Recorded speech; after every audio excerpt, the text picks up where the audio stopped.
Éco-village Brésil, témoignage de Raymond Witkowski.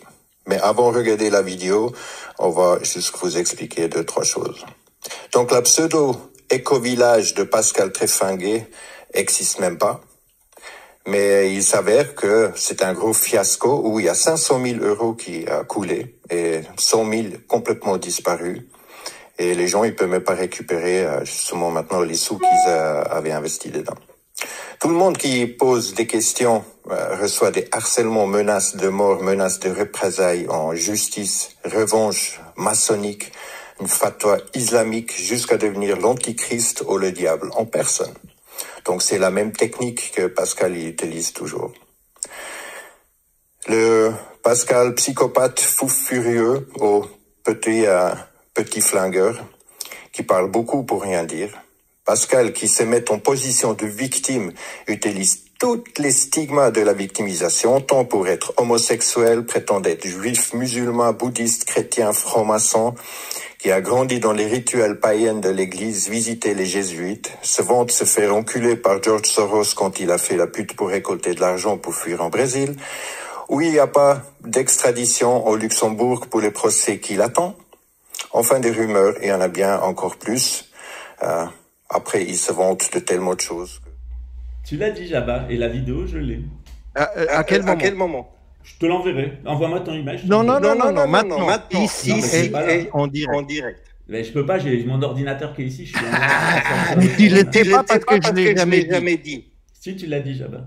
T'es un menteur? Non, c'est la vérité. Si tu le saurais. Moi, je l'ai jamais dit. Tu l'as dit, Jabba. Mais non, c'est toi qui l'as répété à tellement de fois que toi, tu le crois. Non, tu l'as dit, Jabba. Tu as même dit que moi-même, j'aurais été victime d'abus sexuels. Mais oui, mais ça, c'est très bien probablement, mais tu ne te rends même pas compte. Non. Parce que l'enculage, c'est de violence. Mais oui, mais t'es un perturbé, mec. Mais voilà, tu le coupes le micro. Non, je coupe mon micro à moi pour qu'il n'y ait pas d'écho. Les personnes qui ont des rapports sexuels anaux sont des personnes perturbées. C'est exactement ce qu'il vient de dire. Il vient te dire, les gens qui ont des rapports sexuels anaux sont des personnes perturbées et tu es un perturbé. Quand je vous dis que Jabba est un homophobe, qu'il y a un sérieux problème avec l'homosexualité, c'est normal, parce que dans les écoles Steiner où il a été élevé, les homosexuels sont traités d'Untermensch, c'est-à-dire de sous-hommes. Parce que l'enculage, c'est de violence. Mais oui, mais t'es un perturbé, mec. Parce que l'enculage, c'est de violence. Mais oui, mais t'es un perturbé.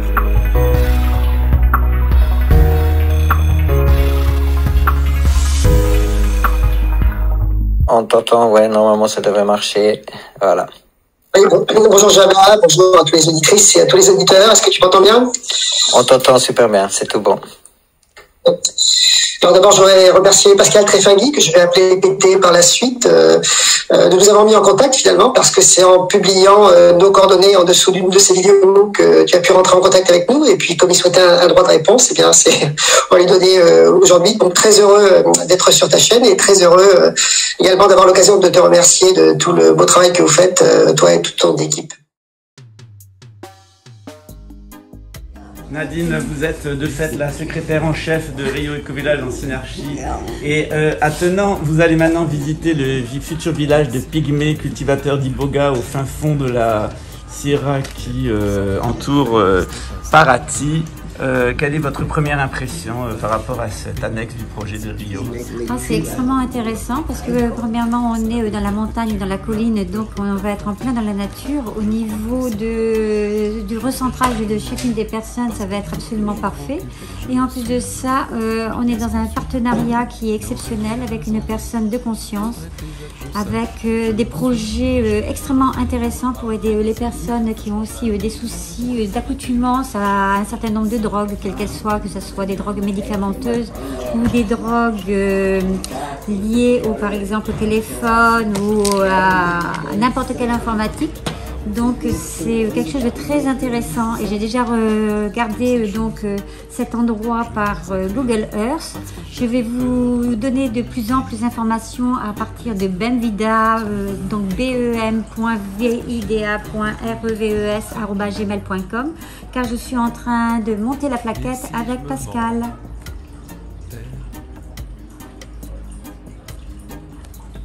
Voilà ce que dit Raymond en portugais. J'y crois pas. De justement promouvoir la chose, et il y a des nouvelles gens qui arrivent, donc ça c'est aussi l'intérêt pourquoi on fait cette vidéo, pour que justement les gens y réfléchissent peut-être 2 fois. Après les autres, je pense qu'on a averti quand même pas mal les gens de faire plus attention à tout ça. Est-ce que tu as encore quelque chose à ajouter, ou est-ce que tu as pu libérer ton cœur un peu? Non, enfin le but n'était pas de libérer mon cœur, mais donc à un moment donné, donc on allait bien partir sur une partie de dire les choses. Donc je suis très heureux que ça se soit fait sur ta chaîne, parce que j'ai beaucoup d'estime pour le travail qui est fait ici. Donc voilà, après les gens pétés, finalement c'est un maître de la zizanie, hein, donc et donc il a vraiment monté les uns contre les autres, et même les écoussinarques n'ont pas le droit de se contacter les uns les autres. Si jamais on leur écrit un mail pour leur dire bon, faites attention, là c'est pas clair, ils doivent immédiatement faire une copie du mail et lui envoyer à lui, sinon ils vont passer dans le camp des ennemis. Wow. Et donc il y a eu beaucoup de zizanie qui a été faite, qui fait que tu as pu observer que les gens n'osaient pas parler. Et puis en plus ont peur parce que c'est quelqu'un d'assez malsain, et donc voilà, donc sa méthode c'est de terroriser.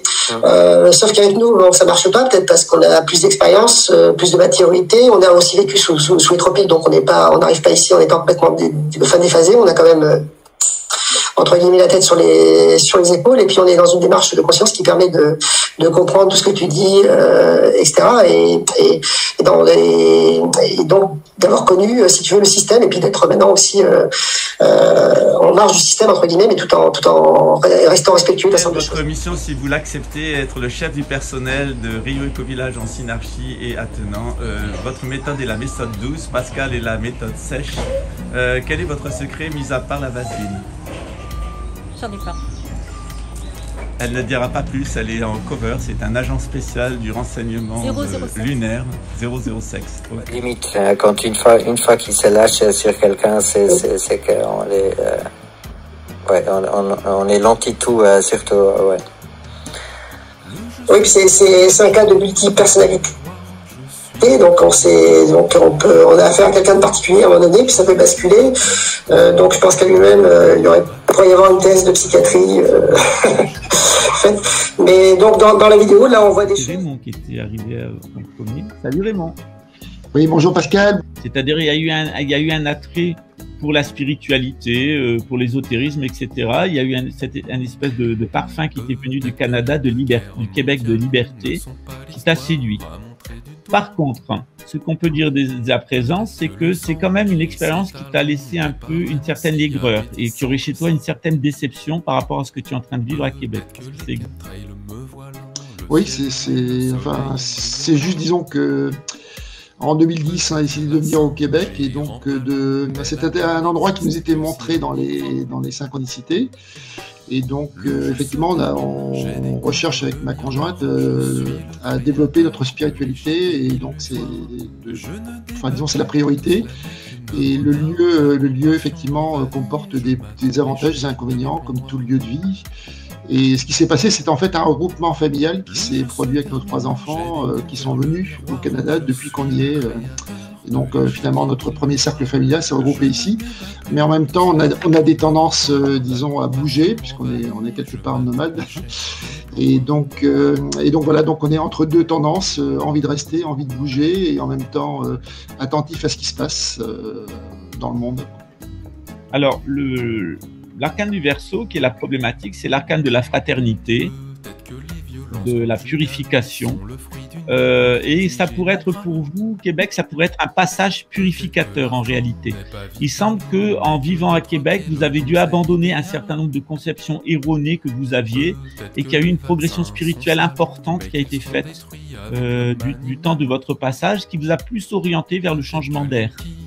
Avec beaucoup de problématiques de spirituelles, de changement d'état, de mutation, des relations plus fraternelles avec les gens qui sont autour de toi, et surtout il y a un dialogue général autour de la communication. Est-ce que tu travailles dans les métiers de la communication? Alors non, j'ai décidé d'arrêter de travailler en 2010, donc je suis jeune retraité entre guillemets, et donc de là de vivre dans le monde, et donc on hésitait entre l'Amérique du Nord et l'Amérique du Sud, et voilà, donc pas d'activité professionnelle depuis 2010. Tu es retraité de quoi? Alors moi j'ai fait une carrière militaire, donc je suis passé par Saint-Cyr, etc. Et puis quand j'étais colonel en 97, etc., ce que j'ai vu au niveau du militaire, du politique, etc., disons que ma spiritualité était déjà développée, et donc j'étais plus en accord avec ce qui se passait. Donc là, on a décidé de changer notre vie. Et donc en 2003, je suis parti alors que j'étais promu à un avenir entre guillemets étoilé, pour partir à Tahiti, où on a vécu pendant 7 ans et où j'ai travaillé plus comme directeur de société, etc. C'était quel corps d'armes? Alors moi j'étais dans l'armée de terre, dans la partie volante de l'armée de terre, donc je suis donc la partie moi je suis pilote d'essai, hélicoptère, etc. Voilà. Donc c'est ce que je te disais, c'est quelque chose qui est lié à la communication, à l'air. La lame du Verseau, c'est la communication, l'air, les voyages, etc. Donc on le retrouve. Il semble que ce qui t'est déterminé à ton changement de professionnel, c'est un sentiment d'injustice aussi. C'est-à-dire que tu t'es aperçu qu'il y avait... Est-ce que tu as été témoin de faits de corruption? Alors non, disons que je suis parti dans les prémices de la guerre du Golfe, etc. J'ai vu un certain nombre de choses qui pour moi ne correspondaient pas à mes valeurs, entre guillemets. En tout cas, c'est pour lesquelles je m'étais engagé, et donc j'ai pu décoder un certain nombre de choses puisque j'avais accès aussi à des informations classifiées. Et donc ma vision du monde, donc c'était utile pour moi. En fait, c'était comme un complément par rapport à ma personnalité pour acquérir des aptitudes de commandement, de management, des choses que j'aurais pas naturellement développées si j'étais pas passé par l'armée. Et donc effectivement, j'ai vu des choses qui me plaisaient pas et qui ont conduit à mon départ. Alors par rapport à Québec, de toute façon, pour l'instant, on tombe sur la lame 7, c'est-à-dire les Gémeaux. C'est-à-dire que quand même, au niveau des choix que tu avais, il y avait quand même une certaine dichotomie en toi. Il y avait toujours des doutes sur le fondement de ce que tu étais en train de faire. Mais on dirait que d'une certaine façon, c'est pas toi qui as voulu aller là, c'est un ensemble de faisceaux d'indices, de faits qui t'ont amené là.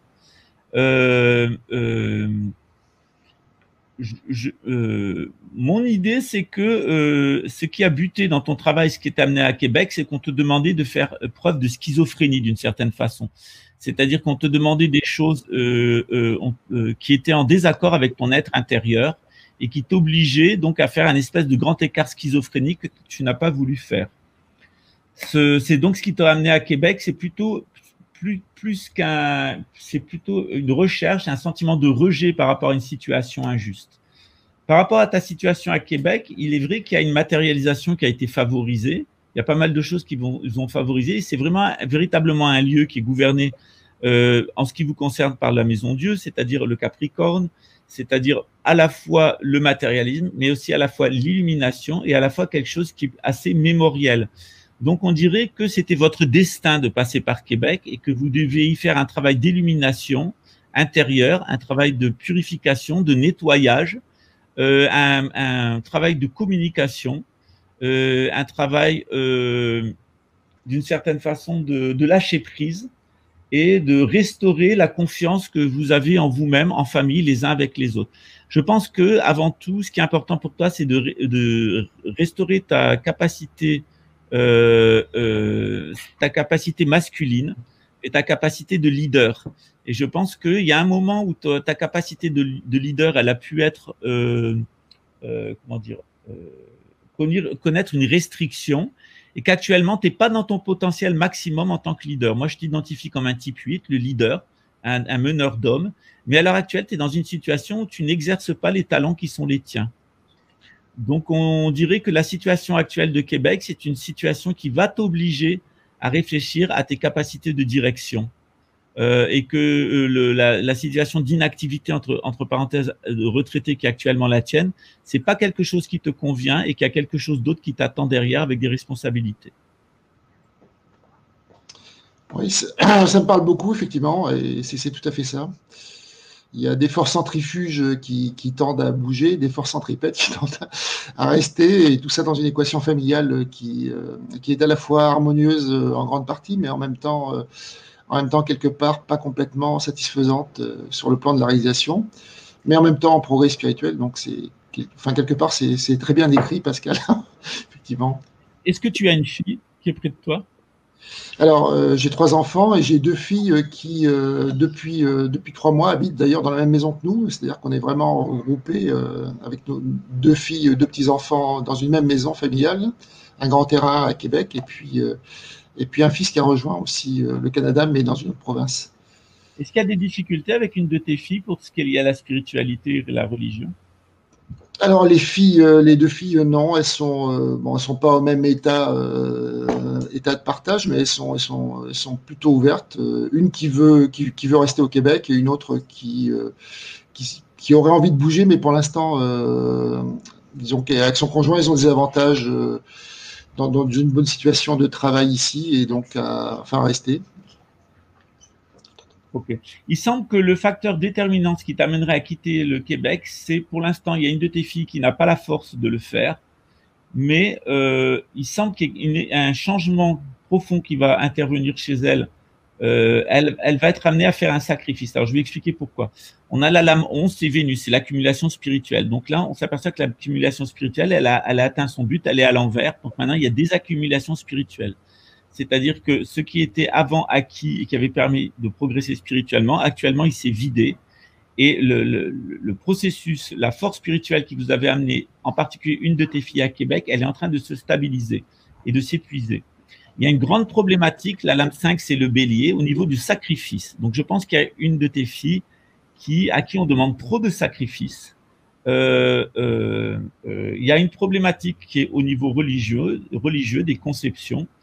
Et je pense que moi, je vois plutôt un départ. Parce qu'on a l'impératrice, c'est la lune. L'impératrice, c'est la famille, c'est la fille.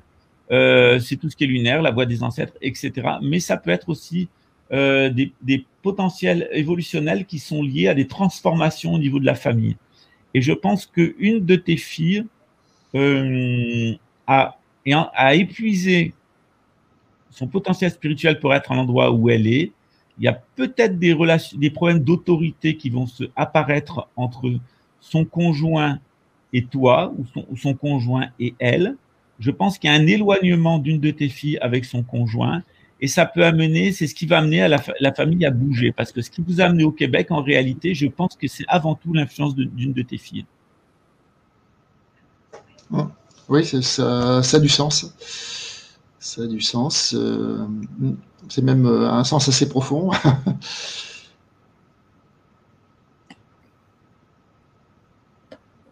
Alors, on va recouvrir à nouveau. Donc, on redemande toujours cette problématique par rapport à Québec. Alors, on a effectivement l'hémisphère sud qui sort, mais pour le moment, c'est non.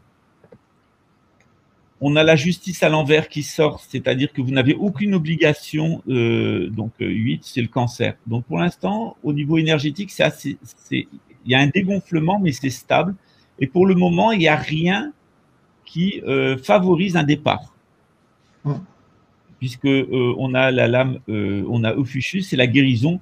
Mais il y avait quand même quelque chose à faire. Il y avait une guérison à faire au niveau spirituel qui a été faite. Mais on dirait quand même que dans votre présence à Québec, il y a beaucoup de blessures qui ont ressurgi dans les problématiques familiales. Et que tant que ça n'est pas réglé, ce problème et de ta fille avec son époux, il y a une situation de stand-by à Québec. Tout est lié maintenant à l'attitude de ta fille. Est-ce que tu as une fille qui serait très opposée à partir? Alors, Oui, enfin, j'ai la plus jeune qui effectivement souhaite rester, et donc l'aînée des filles qui a 2 petits enfants, disons que elle travaille en Australie, elle a bougé aussi dans le monde. Ce qui se passe, c'est qu'effectivement, pour nous, pour l'instant, on est plus enclin à rester avec nos petits enfants qu'on garde d'ailleurs parce qu'ils sont en télétravail tous les deux en ce moment. Et pour, disons, un système de protection familiale, pour qu'ils n'aillent pas à la garderie, etc., qu'ils ne rentrent pas dans un système qui a changé depuis la pandémie. Et donc, on est plus, entre guillemets, dans une équation où, effectivement, on aimerait faire rentrer notre fille aînée et les 2 petits-enfants, si on devait bouger quelque part. Donc, effectivement, ça demande des sacrifices de leur part, parce que nous, on est complètement libre d'aller partout. Pour l'instant, elle ne veut pas bouger les petits-enfants. Pour l'instant, ta fille, elle a un Mercure inversé, donc elle ne croit pas trop dans tes théories. Si, Tété. Donc, ta fille, je pense qu'elle a un certain nombre de doutes par rapport à tes théories un peu conspirationnistes, non?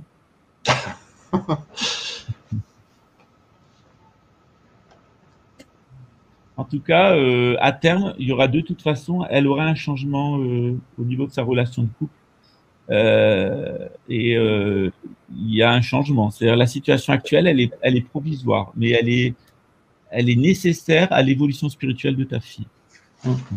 Elle a une guérison intérieure à mener. Je pense qu'il y a des choses aussi dans le passé dont tu dois pas parler avec elle de choses du passé qui l'ont blessée et qui ont déterminé son choix conjugal.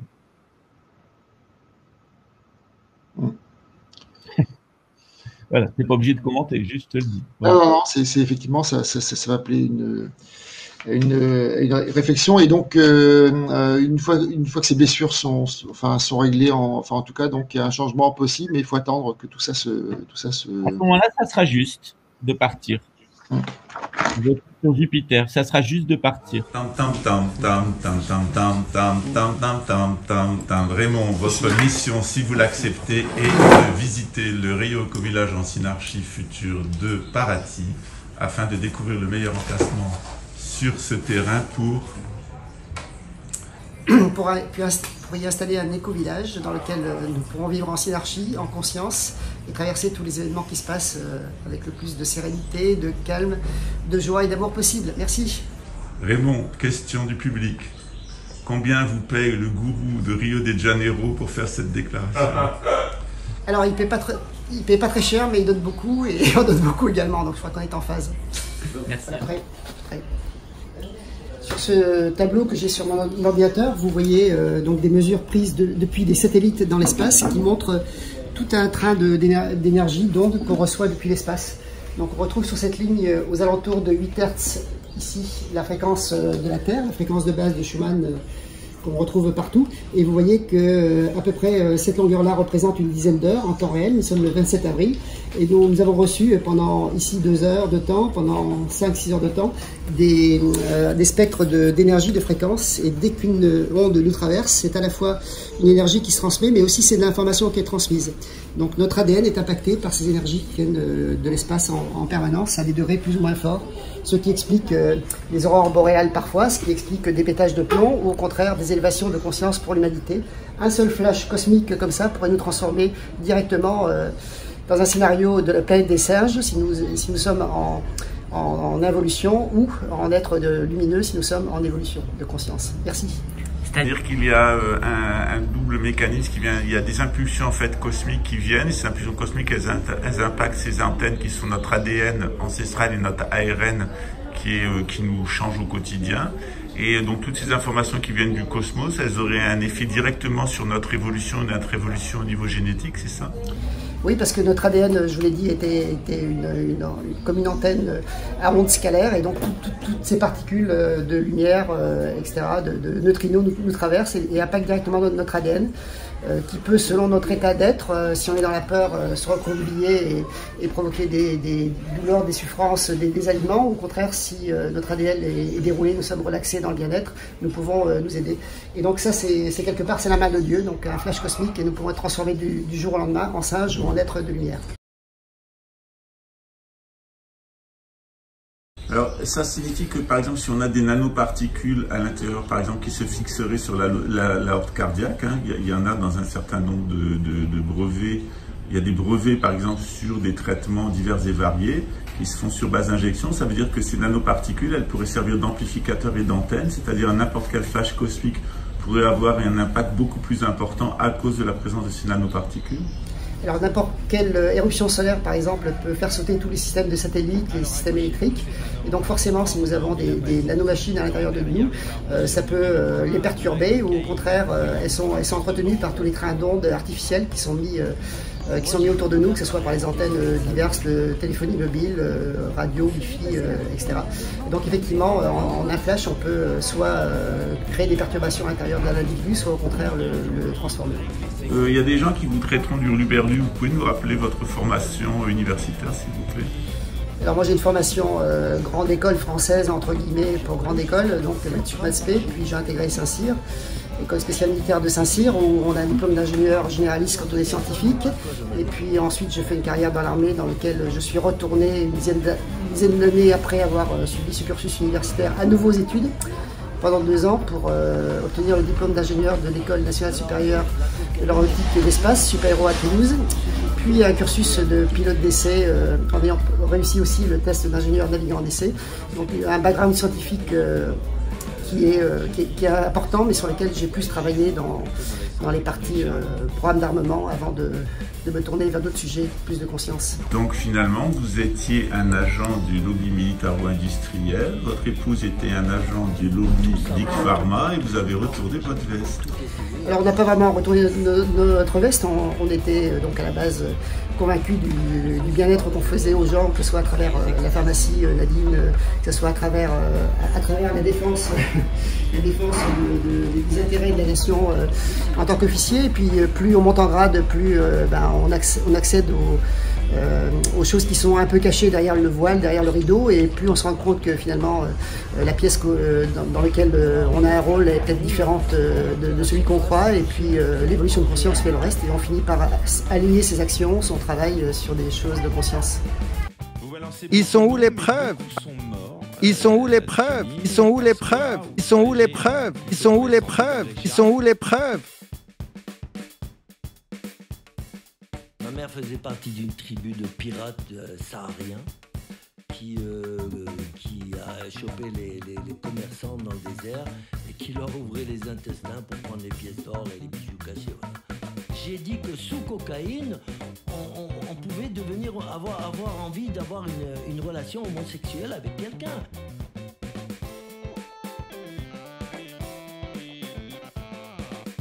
On sait qu'il y a une grande personnalité politique qui se rendait dans des boîtes de nuit échangistes.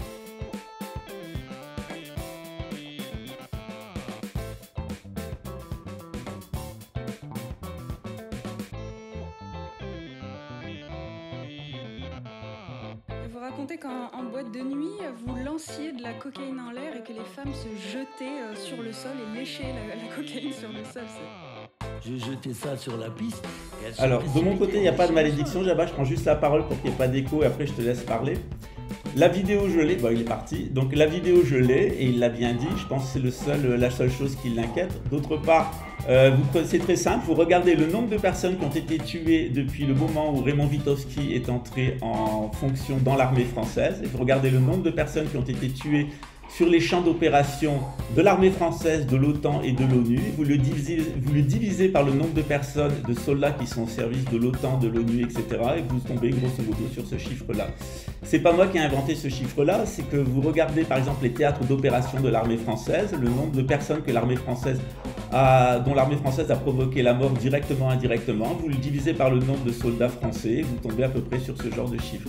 Il faut savoir que par exemple en Algérie, on a 1,5 million d'Algériens qui ont été tués par l'armée française. Voilà. Donc, vous prenez 1,5 million d'Algériens, vous le divisez par le nombre de soldats français qui étaient de carrière qui étaient présents en Algérie, on laisse de côté les personnes du contingent et vous tombez sur ce genre de chiffres. C'est pareil au niveau du Congo, c'est pareil au niveau du Rwanda, on sait le rôle de l'OTAN et on sait le rôle de l'ONU dans l'affaire du Rwanda. L'armée française tue, Elle tue en situation coloniale, elle tue en Afrique, elle tue en Afghanistan, elle tue en Irak, elle tue en Libye, elle tue dans ses anciennes colonies par la répression qui est exercée contre les indépendantistes de Nouvelle-Calédonie, contre les indépendantistes de Tahiti, contre les indépendantistes de Guyane, contre les indépendantistes de la Martinique et de la Guadeloupe. Et moi je trouve tout à fait caractéristique que Jabba, depuis la Suisse, vienne à la défense de quelqu'un qui a travaillé pour la République française dans l'armée, quelqu'un qui a travaillé dans l'armée pour l'ONU et quelqu'un qui a travaillé dans l'armée pour l'OTAN. Et moi je pense que quand on est un soldat de l'armée française, je pense que quand on travaille pour l'OTAN et qu'on travaille pour l'ONU, on est un criminel et on est un assassin. Et Raymond Witowski fait partie d'une organisation criminelle et en tant que tel, il est un criminel et il est même un assassin, comme on a pu le documenter ici. Donc à un moment, il faut aussi assumer les conséquences de ses actes. Par exemple, lorsque l'on est infirmier et qu'on est chargé de donner des médicaments, on est responsable de la mort de ses patients. C'est-à-dire lorsqu'il y a c'est ce qu'on appelle les maladies nosocomiales dans les hôpitaux, où c'est les réactions, les effets secondaires des médicaments. Les infirmiers, alors c'est l'industrie du médicament qui est responsable, c'est pas l'infirmier lui-même, sauf s'il a fait une faute personnelle. Mais quand on regarde par exemple le nombre de personnes qui ont été tuées par l'industrie pharmaceutique, ne serait-ce qu'aux États-Unis. Actuellement, il y a un énorme scandale sur les antidouleurs. Il y en avait avant sur les antidépresseurs, etc. Quand on voit par exemple en France ce qui s'est passé sur le Mediator, il y a des médecins qui ont prescrit du Mediator et qui ont tué leurs patients et qui se sont retrouvés devant le tribunal correctionnel. Donc dans la vie, il faut faire le choix de sa profession. On ne peut pas passer toute sa vie à tuer des gens, directement ou indirectement, pour des organisations criminelles comme la République française et son armée, l'OTAN et son armée, l'ONU et son armée, et nous dire qu'on est innocent. C'est faux. Voilà. Alors après, on peut dire, voilà, je l'ai fait parce que j'étais au service d'une idéologie. Et quelle est l'idéologie de la République française? Je vous l'ai montré cette semaine avec la Troisième République. L'idéologie de la République française, c'est l'idéologie du Grand Orient de France, c'est-à-dire l'idéologie des Illuminés de Bavière. Et c'est cette idéologie-là qui a amené la Révolution française, qui a amené la guerre civile d'Espagne. Qu'est-ce qui s'est passé à la Révolution française et pendant la guerre civile d'Espagne? Heureusement que le général Franco était là. Eh bien, il y a des milliers, des centaines de milliers de paysans, d'ouvriers qui ont été assassinés par les cohortes républicaines. Il y a 10 000 familles aristocratiques qui ont disparu. Les biens du clergé ont été annexés, les religions ont été exterminées, les lieux de foi ont été profanés. Je passe sur le massacre des Vendéens, les maris salopes de Saint-Nazaire. Ça s'est enchaîné avec les guerres de Napoléon, qui a provoqué des millions de morts. Il est même allé en Suisse, tiens. Les millions de morts que Napoléon a provoqués en Europe, jusqu'à faire mourir des milliers de Français à Bérésina au retour de l'attaque ratée de Moscou, parce que les Russes étaient plus intelligents que lui. Je passe sur les crimes coloniaux de la Troisième République, je passe sur les crimes de Verdun, je passe sur les crimes de la déportation des Juifs français par les renseignements généraux et la gendarmerie française et l'armée française. Je passe sur les massacres de l'Algérie commis par l'armée française. Je passe sur les crimes coloniaux commis par la gendarmerie, commis par la police et commis par l'armée française dans ce qui reste des colonies de la République française. Donc moi, j'ai une posture morale et cette posture morale, elle est que quand on a travaillé toute sa vie pour ces gens-là, on est un salopard et un sacré salopard. Voilà. Quand en plus, alors si en plus ce monsieur, il était français d'origine et de souche, et que par bêtise, il se soit enrôlé dans ces institutions qui détruisent la France, qui détruisent l'Europe et qui détruisent le monde, je trouverais ça triste. Mais qu'en plus, ça soit quelqu'un qui vient de Pologne ou d'Italie, personnellement, en tant que Français, je trouve ça inacceptable. Voilà. Imagine qu'il y ait quelqu'un qui vienne en Suisse, mais imagine qu'il y ait un Brésilien qui vienne en Suisse, et que ce Brésilien qui vient vivre en Suisse, Jabba, ils se mettent au service de la destruction de la Suisse, de la destruction morale des Suisses, de la destruction économique, chimique, atomique des Suisses et sur l'anéantissement génétique des Suisses. Je pense que tu ne l'accepterais pas.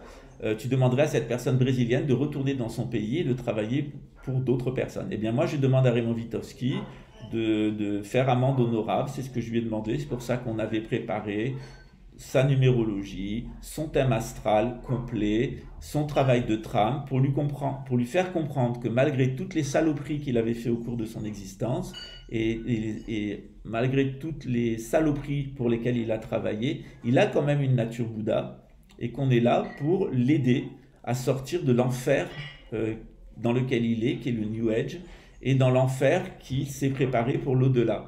Sauf qu'il n'est pas venu au Brésil, il l'a dit lui-même, parce qu'il était convaincu par la synarchie et qu'il voulait s'éveiller à sa nature Bouddha. Il est venu ici parce qu'il voulait un visa permanent, qu'il a essayé de prendre le contrôle de mon projet, que ça n'a pas marché, qu'avant de sortir de mon projet, il s'est remboursé sur la bête, et qu'ensuite, pour pas que sa femme, parce que j'ai compris et j'ai vu ce qui s'est passé, j'en ai des preuves, aille en prison, eh bien, ce qui s'est passé, c'est qu'il a essayé de m'envoyer en prison et ensuite de m'assassiner avec un groupe de personnes. Les voitures, elles n'ont pas été sabotées toutes seules, j'ai pas été agressé tout seul, il n'y a jamais eu de menace de mort. Je vois et ressens. Je vois et comprends. C'est toujours le meilleur. C'est pas un perdant. Il est toujours à l'heure. Il est parfait et pourtant il va chez le docteur. Il aime pas ses cheveux blancs. Je crois que c'est le moment pour cette peur étrange de consacrer un instant à cette joie qui la dérange.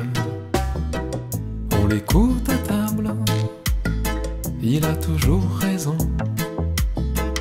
Il paraît le plus fiable dans le tas, mais dans le fond,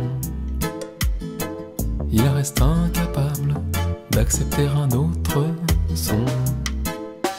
Je crois que c'est le moment pour cette peur étrange de consacrer un instant à cette joie qui la dérange. Je vois et ressens l'extinction de l'homme animal. Je vois et comprends qu'il contrôle les mots mentaux. Ce personnage possessif et calculateur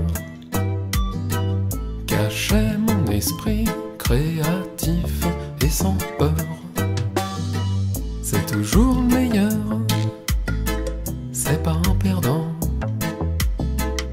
Il est toujours à l'heure, il est parfait et pourtant il va chez le docteur se nourrir de médicaments. Je crois que c'est le moment pour cette peur étrange de consacrer un instant à cette joie qui la dérange. On l'écoute à table, il a toujours raison. Il paraît le plus fiable dans le tas, mais dans le fond, il reste incapable de vivre une émotion. Je crois que c'est le moment pour cette peur étrange de consacrer un instant à cette joie qui la dérange. Je vois et ressens l'extinction de l'homme animal. Je vois et comprends qu'il contrôle les mots mentaux. Ce personnage possessif et calculateur